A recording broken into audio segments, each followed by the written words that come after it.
What's this? What is what? Uncross these arms. Why? Welcome me to your podcast. I Make mean, this feel warm. It is warm. I'm happy to have you here. What's up, y'all? My name is Devon Walker, and welcome to My Favorite Lyrics. It's a podcast where we go into all kinds of bars, lyrics, verses, albums, all that stuff. Did somebody say something goofy? Yeah, we're going to talk about that. I guess let's just get into it. Y'all, welcome to the show. You might have seen her on Netflix. She got a special on Netflix. She got a special on HBO. She had her own show on HBO, Pause with Sam J, which I was a big fan of.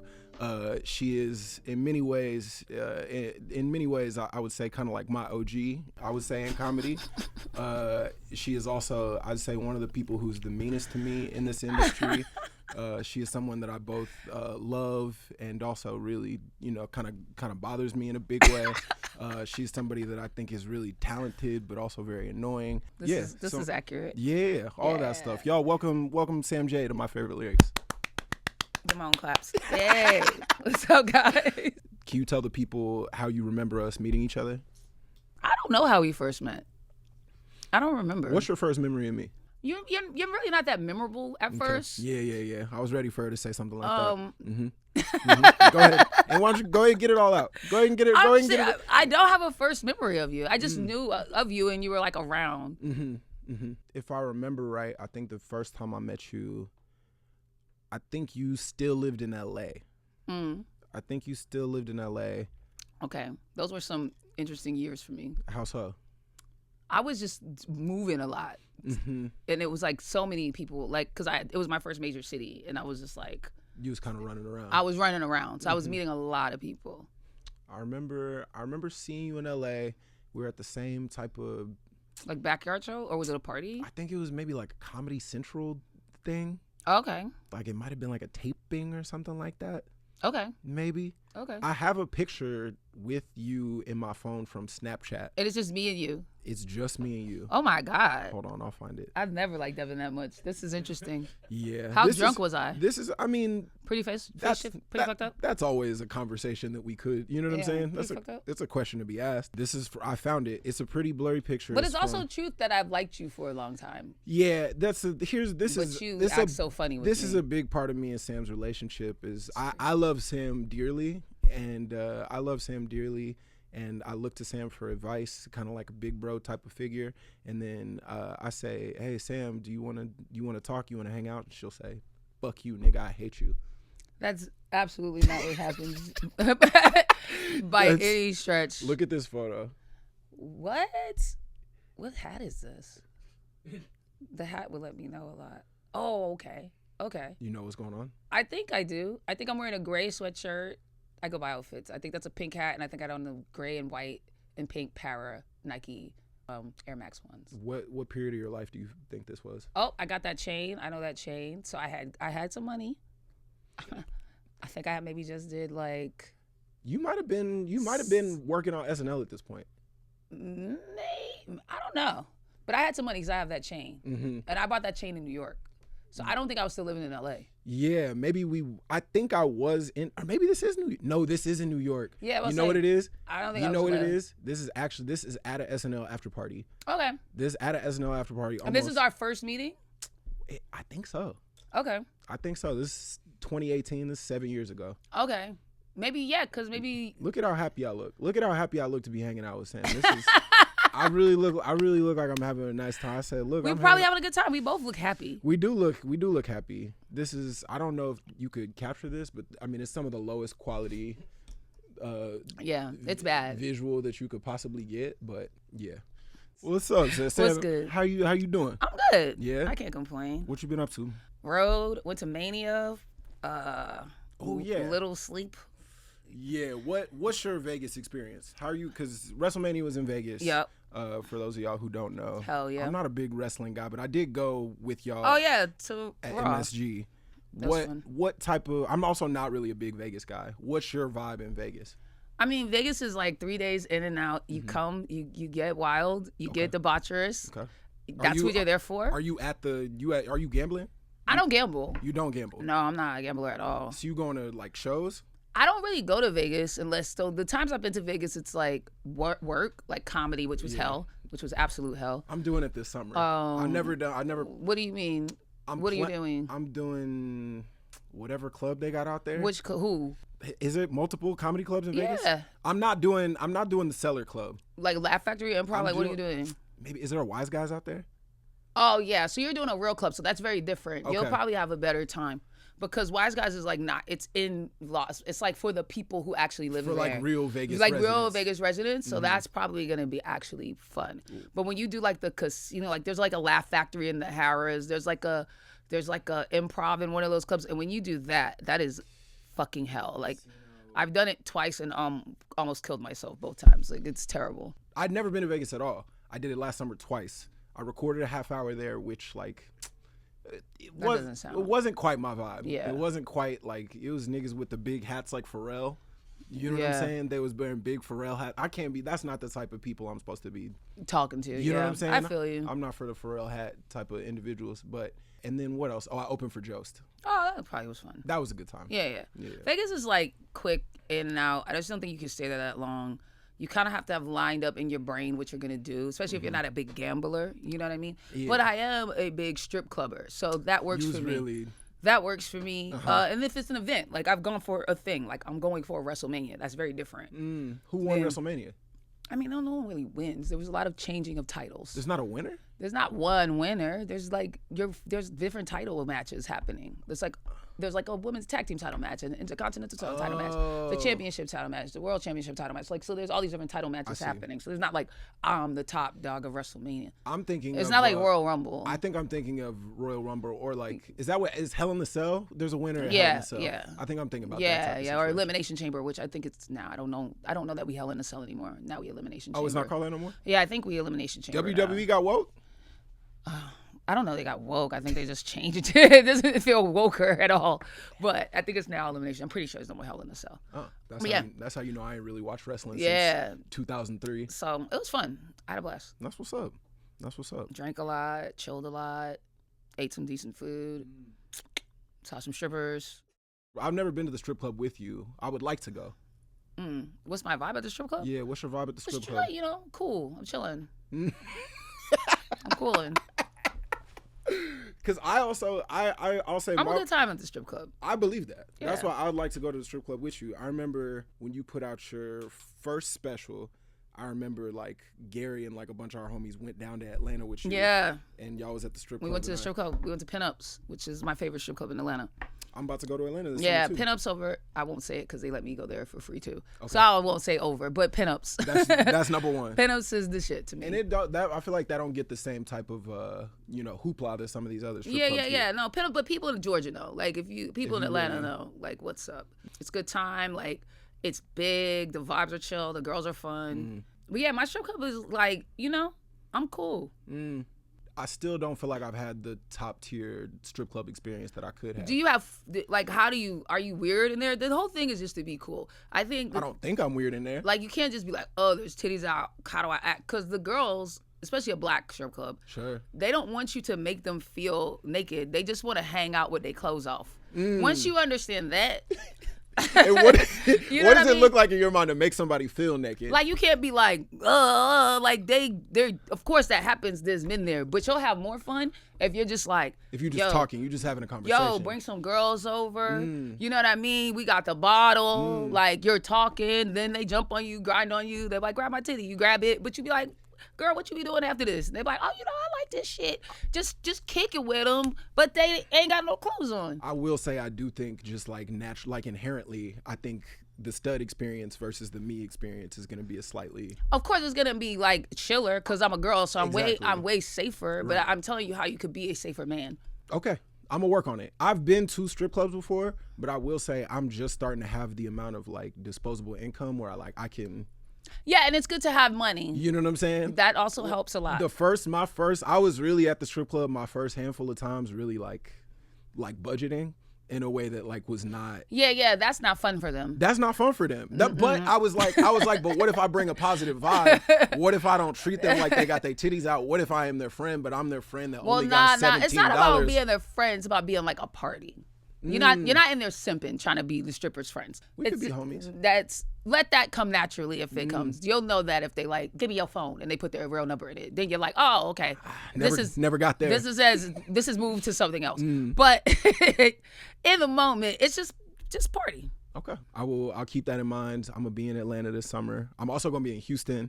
I feel like these are good strip clubs. These are like the strip club cities. I'll also be in Vegas. So maybe Vegas, great strip club town. Maybe I'll try 24-hour strip clubs. You get lost in the sauce that's over there. dangerous though. You get lost in the sauce for sure. You know what I'm saying? Especially like if you come up on the tables, you know what I'm saying? You really feeling good. You like, let's move the night over here. Yeah, of course. Yeah, I don't know. We'll see. Maybe this will be a strip club summer for me. That would be cool. What's your strip club in Vegas?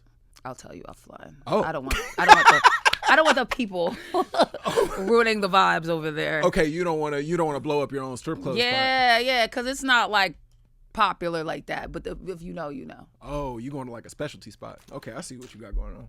It's not one of the like ones everybody goes to, so it's a little chiller. I know what you mean. Okay, Sam. We ran into a little bit of a confrontation earlier today. You called me today. It wasn't a confrontation. I just want you to be a professional. Well, I think I am being a professional, but I also think there's a guideline to the way that the podcast works. The way Why am I getting assignments to do your podcast? So just to be clear for the people that's listening right now, the way that this podcast works is I don't ask much of the guests. Mostly I just need their presence. Mostly I just like my friends to come so I could talk to them and have a good time, post stuff on the internet, et cetera, et cetera. But the one thing that I ask other than their presence from my friends is I just say, hey, come with like one artist or one song that you want to talk about. I'll take it from there. You don't got to do nothing else. Just give me one suggestion. It's not an artist. It's just, this is what you do. I said, this is what you do. What do I do? You like skirt around what you said. No, it's not what it is. First of all, the email, maybe you should read your own emails because I know you don't write them. I didn't send those emails. The email says, I didn't send those emails. Come with lyrics, which is an assignment. It says come with 2 lyrics, which is crazy to me because this is your podcast. Why am I looking up lyrics? Well, you don't have to look them up. So that was wild. You don't have to do the research. Well, I would. I'd have to be like, what song? Let me think. What was that lyric again? Like, that's a lot to do for someone when you're inviting them to your thing. It's not really. So it's 2 lyrics. When I was like, that's really ridiculous. Just think of 1 to 2 songs. So then I got on the phone. You've lived a full life. Then I got on the phone with you. Probably hundreds or thousands of songs. Then I got on the phone with you and I was like, what? Sam called me earlier today.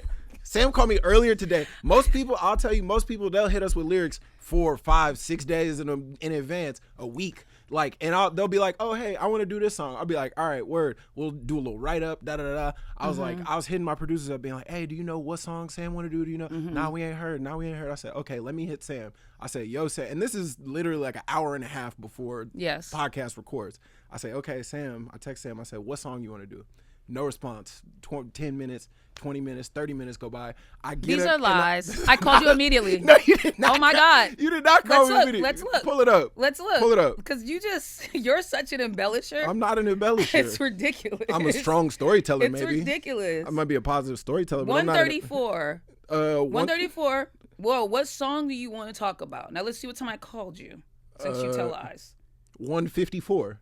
150. No, that's when I got off the phone with you, and I texted you Holidae In. I got off the phone with you at 154. Right, that's what time you called me. Okay, so good. That's not that bad. 20 minutes. That's 20 minutes. Okay. So like I said, 10 minutes go by, 20 minutes go by, then I get a call from Sam. That's basically what I said. Yeah, because I was in the shower, getting ready to come to your thing. Okay. Sam called me up. She go, why I gotta do homework? Why I gotta do homework for your podcast? Huh? How come I gotta show up to your thing and I said, Sam, all you gotta do is hit me with one song. Sam goes, I got a lot going on in my life right now. I don't got time to do all that. This is all very fair. And the thing about it is, Sam, you do. You got time. You got time to think of one song. I don't. You do. I did it. And you did come with a song. Would you Under pressure. Would you like to talk about it? Yes. Okay. It would have been nicer if you would have had this laid out for me, though. I do got it laid out. So, Sam, but let's say, here's the thing, because let's say, this is why I like people to pick their own songs, because let's say you didn't pick a song, and I just hit you with a song that don't mean nothing to you, which I've done before, and it has no meaning, and then we bring the song up, and somebody's like, oh yeah, I guess that's kind of funny. Well, you should just know your friends better than that, but go ahead. If I were to pick yes, tell me what song you would have picked. I don't know what song I would have picked, but I do think I would have picked something from like, I'd say you really from the East Coast. You really from like the cold weather. I am. You really like I'm from the South. That has its own separate type of energy to it. I probably would have picked something by, I'm thinking something by like the Diplomats. Oh, that would have been fun. Probably something in that zone. Probably maybe like Beanie Siegel. That Diplomats more. Diplomats is more Yeah. I know Beanie, but I'm not a big like Beanie person. I'm not gonna lie. Probably, I see you as a Cameron enjoyer. I am. I love Cameron. I do see. See, I do know my friends. See, you have more confidence. I do know my friends. Next time, No. But here's what I'll say is we had Petey on, and when we had Petey on, Petey came with some joints that really meant a lot to him. And that you could feel that. You could feel that. I don't want to just assign some random You stuff want to the you. feeling. I want the feeling. I understand. You know what I'm saying? All right, I'll accept your apology. Let's go. I didn't apologize.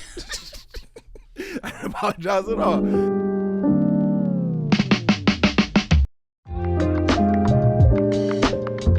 Sam, the song that you came in here with Yes. would you like to introduce it? Oh, it's Chingy, Holidae In. That's right. The 2003 song Holidae In by Chingy. Shout out to Chingy. I don't think we really talking about Chingy in the way that we need to talk. He had a real run. He had a real run where he was really, and some good songs, some fun music. Chingy had One Call Away. Yep. You remember One Call Away? With Jason Weaver. With Jason Weaver. We was just talking. And he was my baby. Exactly. And also shout out to Jason Weaver. Shout out to Jason Weaver. He was multifaceted. People not really and in talking the cut, he always gave us what we needed when we needed it, Right. but he never overdid us. No. And like he never seemed desperate. No. It was just like when you need that vibe, call Jason Weaver. Yes. He was playing young Michael Jackson. Yeah, he'll give you what you need. He'll give you a little hook. He'll give you some acting. And what do you want from Jason? And he only one call away. He got you. Mm-hmm. He's in The Shy right now. Is he really? Yeah. Shout out to Jason Weaver. I was wondering because Yeah, shout out to him. Shout out to Smart Guy, Taj Mari, wherever you at. All right, we could throw Taj in there. I hope he doing good. All right. What's Shout out Taj. Cuba Gooding Jr.'s brother? Omar. Omar Gooding. Shout out to Shout Omar. out Your to brother is smart. Yes, exactly. You came in here with Holiday In by Chingy. What's your relationship to this song?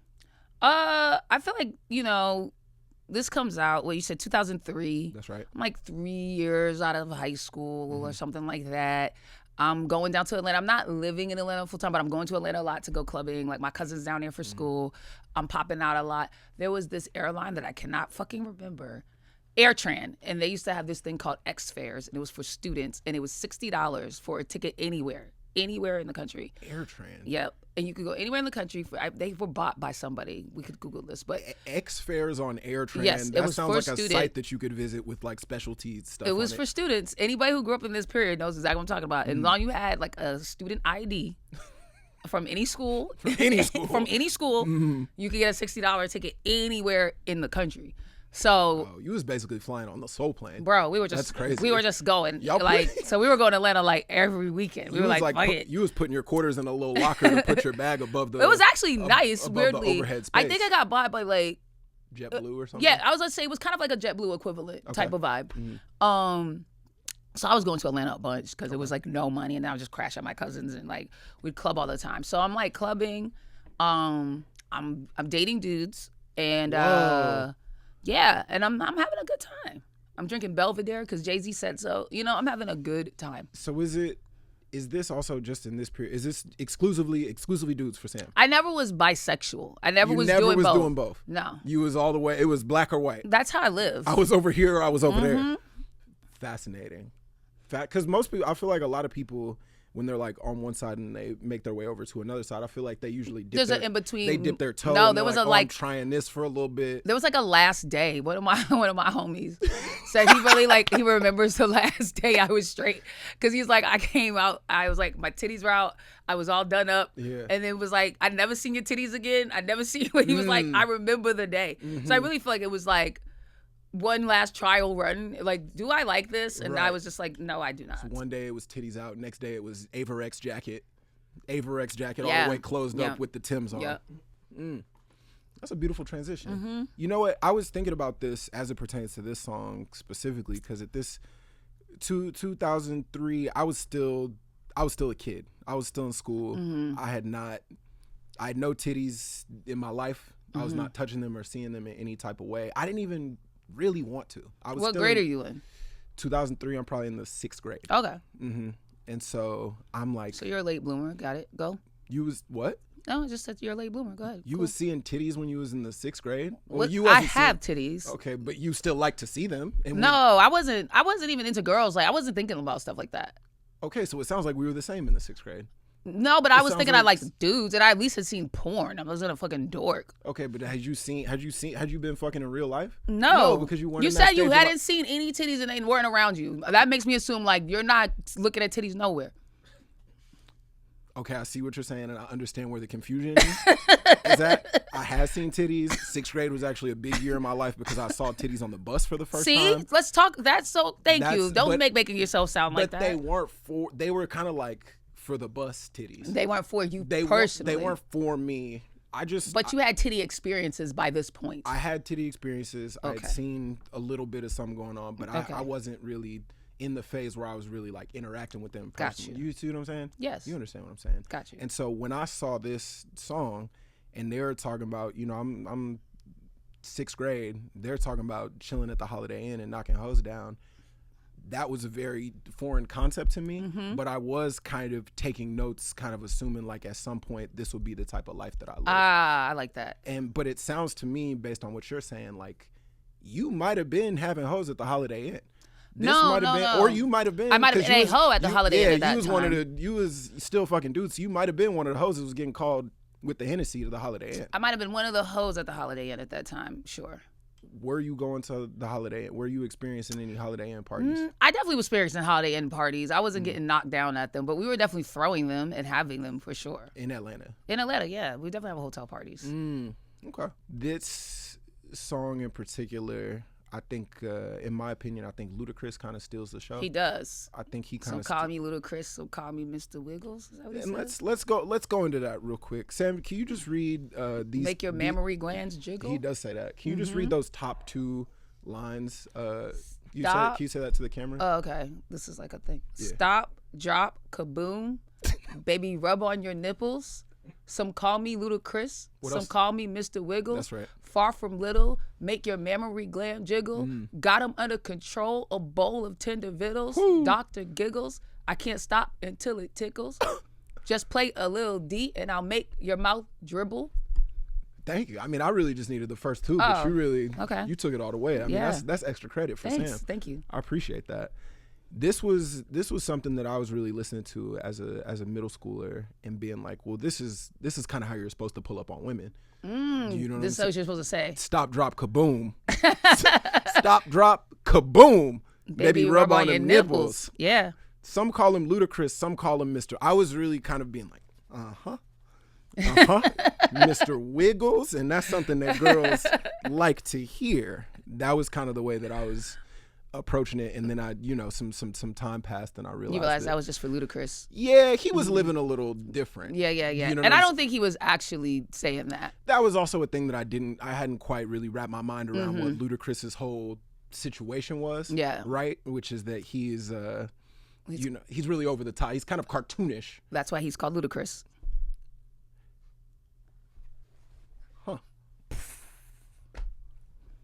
Not gonna lie to you, Sam. I'd never considered that even for a moment. I thought that his name was Ludacris because his first name is Chris. No, it's because he's saying ludicrous things. I guess it could be both. I guess it don't gotta be of one course, or the other. that's the part of it. But the other part of it is because he's saying ludicrous things. Yeah, Ludacris. Also, you really can't overstate how hot Ludacris was. No, I mean, I personally feel like he is of that era, one of the top dudes to feature. Like, all his 1 Minute Man feature is fucking crazy. That feature, like, you put Ludacris on a joint, he was gonna go crazy. He was going crazy, but like also really silly. Yeah. I think in a way that like I think that's why he really resonated with like kids. But his wordplay is insane. Yeah. Like, his actual ability lyrically is really fucking tight. Maybe one day I'll just do a Ludacris episode because I really feel like there's... For real, his wordplay is crazy. Like, Ludacris is a real... And to come from where he came from, because, like, my relationship with Atlanta is very long running. So I was born in Georgia, left when I was very young, because my dad died when I was young. And so I don't remember it. Like, I was not even 1. But then I would go back a lot. My aunt lived there. Then my brother and 2 of my cousins moved down there. Then when my mother died when I was 16, I moved there for a year and went to high school out there to live with my brother. And when I was out there, Ludacris was on the radio. He had a radio show in the morning. And it was, he was called Chris Lova Lova. And it was Chris Lova Lova and Poon Daddy.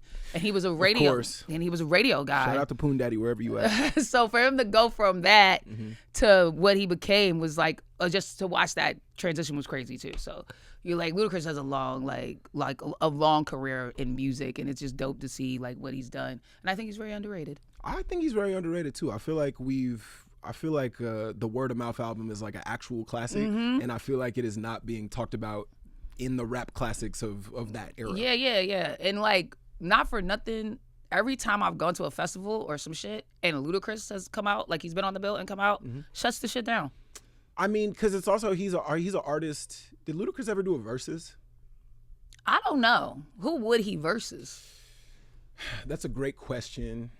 I think Ludacris probably would have to be versus like. Yeah, I don't know who you would put him up against. T-Pain? That doesn't seem right. No, they're a little. Yeah, that doesn't seem right.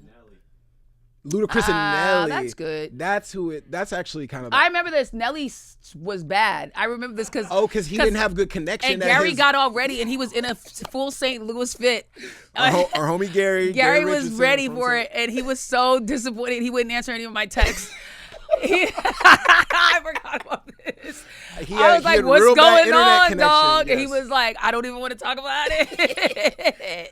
I forgot about this. Yeah, I forgot about this. I do this. remember that.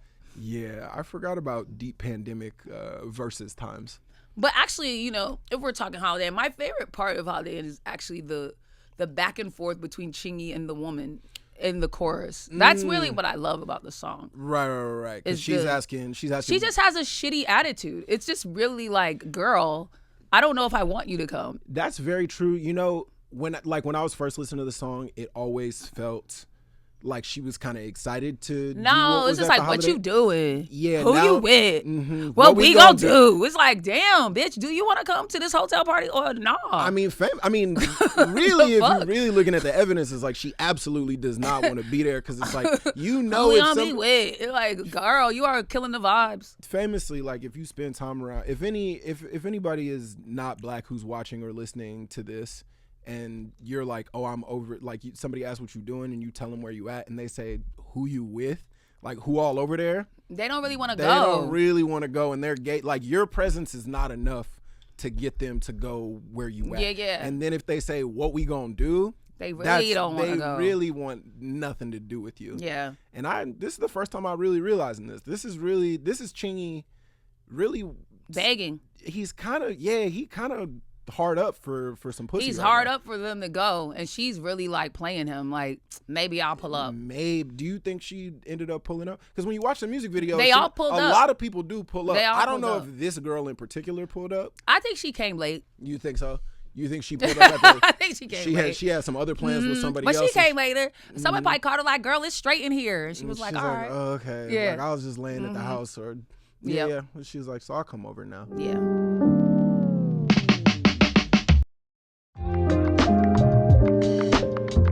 What was Chingy talking about on this track? I actually forget his verse. Peeps called me up, said it's a hotel party. Oh, yeah. Just bring the liquor. It's already 8 shorties. Yeah. I'm on my way. Let me stop by the store, get a 12-pack of Coronas plus an ounce of dro. You know, 12-pack of Coronas. The hoes don't want Coronas. Yeah, the 12-pack of Coronas, it's like. He's not thinking about the ladies at all. That's what I'm saying. He got the wrong type of mentality. The ladies do not want Coronas. He's sitting down being like, and that's why that girl's asking all them questions. She know what type of nigga he is. She know what type of parties he throw. He not throwing quality parties. She like.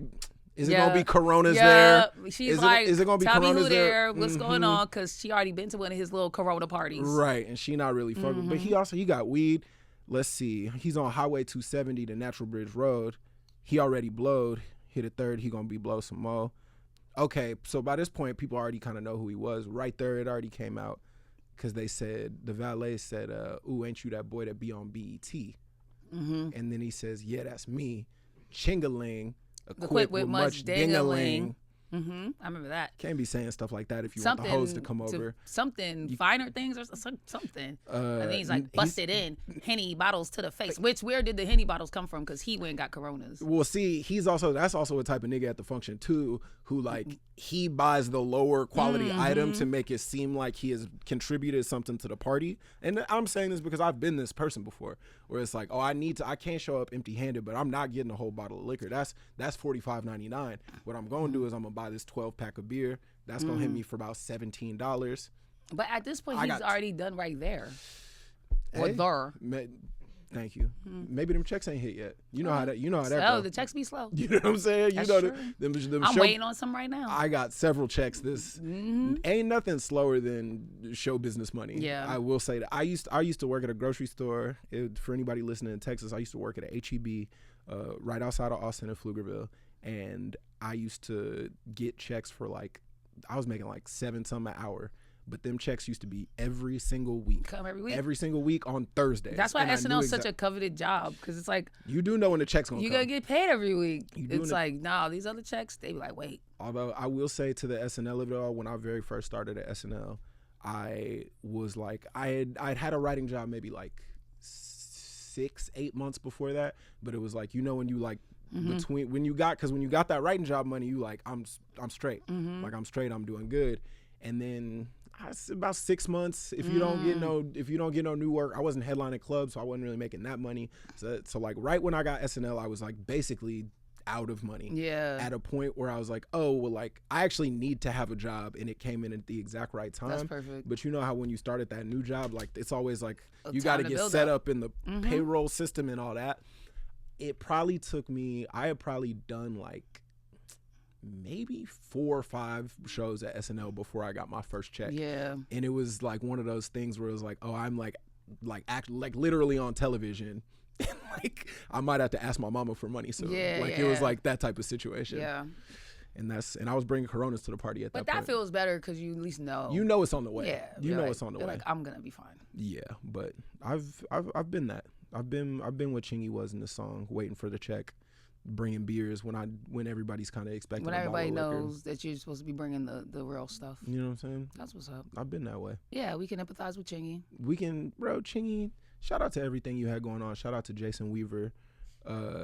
Shout out to Ludacris. Shout out to, what was the dude on the radio? Dr. Poon? Poon Daddy. Poon Daddy. Excuse me, Poon Daddy. Dr. Poon is... It sounds that could be somebody. Gave that man a degree. I'm not mad at it. Professor Poon, wherever you at, man, we respect what you got going on.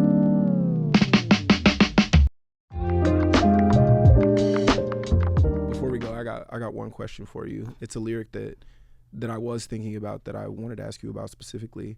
There's a lyric from Throw Them D's where he goes, every freak should have a picture of my dick on a wall. You know that part? Paul shit is off over the click. Yeah. Not Paul Wall. What did you say? What's his name? I don't. Polo? Is it Polo to Dawn? Polo to Dawn. It's Polo to Dawn. Yeah. It's like I forget the exact words, but it's like so up the shit. Yeah. Hold on. We'll get there. Every patient. Yeah, I remember that. I never slip. I never fall. A lot of hoes give me their number, but I never call. A real OG look at that nigga ball. I'm gonna need them draws. Yeah. I'm gonna break you off, and that's all. Every freak should have a picture of my dick on a wall. Polo be the shit. Zone 4 be the click. Yeah. Yeah, gangsters, hustlers, wanksters, buzzers. Wait a minute, motherfuckers. Yeah. Do you have you ever felt that way as a person in the stud community? I think a thing that I've always envied is that y'all really get like a variety of dicks. Sometimes like I just get, you know, a lot of us, we just get the one. Have you ever been in your strap life? Have you ever been like, wow, this should be framed based on the work that I did here today? I don't think framed ever, but I've a photo. I've felt like I've done good work. Sure. Yeah, I don't think I've ever been like, you gotta put this dick on the wall. I've never felt that way either. But I feel like I've put in solid work. I've never out here, memorable work. Yeah, I think I can relate to it. There's times where you're like, well, I don't think you should put this on your I've wall. definitely had like, girls be like, "You're leaving that dick here, and you don't get to leave with it." See, I've heard about this, and I'm like, "All right, I must have did good work today." Or it's literally like you. I guess that's the dyke equivalent. Is like when they won't let you take the dick out the house. You're like, yeah. So in some ways, yeah. That is the equivalent. They might as well have had it up on their wall. Yeah. Mm-hmm. Sam J, appreciate you coming on the podcast. Do you got anything you want to plug or anything before we get out of here? No, you can just follow me on social media at Sam J Comic on Twitter and Instagram, SAMJAY. And go see Sam on tour. Yeah, Sam, I'm outside. Despite the way she treats me, Sam is a very, very funny comedian. One of my Devon's mom likes me. My mom really does like Sam. My mom, she doesn't live over there anymore, but she used to live in Virginia. And I sent it to my mom. I was like, Mom, my friend Sam's gonna be like at your local club, which was a club my mom had took me to before. I don't know if you've ever had this before, but like with anybody that you're like a relative or anything like that, where like they want to take you to go see some comedy when you visit them. One time I visited my mom, and my mom was like, hey, like I bought us tickets to this comedy show, and I'm like, Mom, I can't tell you anything I'd like to do less than go see the local, whoever the local headliner is, or like whatever. It was a dude, I forget. It was a dude off like Steve Harvey's like morning show. Who's like one of the guys. Did your mom have fun though? My mom had a blast. That's awesome. My mom had a blast. But anyway, all that to say, we had been to the club before. My mom was like, oh, like your friend Sam's gonna be there, like I'm gonna go support. My mom bought tickets. She went to go see Sam's show. She loved it. This is probably 3-4 years ago at this point. My mom, she said I say nigga too much. She says nigga too much, and she says Sam's curses too much. Yeah. She said if Sam cut all that cursing out and all that nigga out, she could be one of the great comedians of all time. Yeah. So take it from my mom. Shout out to Devon's mom. I'm never gonna listen, but yes. You're not gonna say nigga less? I say nigga less now, I think. Okay. Just in general. It's just less in my vocabulary, like naturally. How do you think that happened? Just older. You just don't need to get niggas out in the same amount. When you're young, that's your nigga years. Yeah. And then you get older. Just go away. And then nigga just kind of it kind of naturally, dissipates. In the same way that like you used to drink Hypnotic. Yeah. And then you just experience some more stuff, and you're like, I'm good. That don't need to be in my life no more. Yeah. Go see Sam on the road. Go have a good time. Go listen to my mom. Go follow Sam wherever you can. And thanks for listening. My Favorite Lyrics is a production by Disco Nap. If you guys like what you hear, leave a review and tell a homie about the show. And make sure to follow us at My Favorite Lyrics Pod on all social platforms, except for Twitter. We offer that. You can learn more about this week's guest and the My Favorite Lyrics team by checking out the show's notes. And thank you to the guys that made this show happen. Our executive producer, Lauren Mandel, our associate producer, Carmen Kerrigan, Chris Mueller, who engineered the episode. We'll catch y'all next week.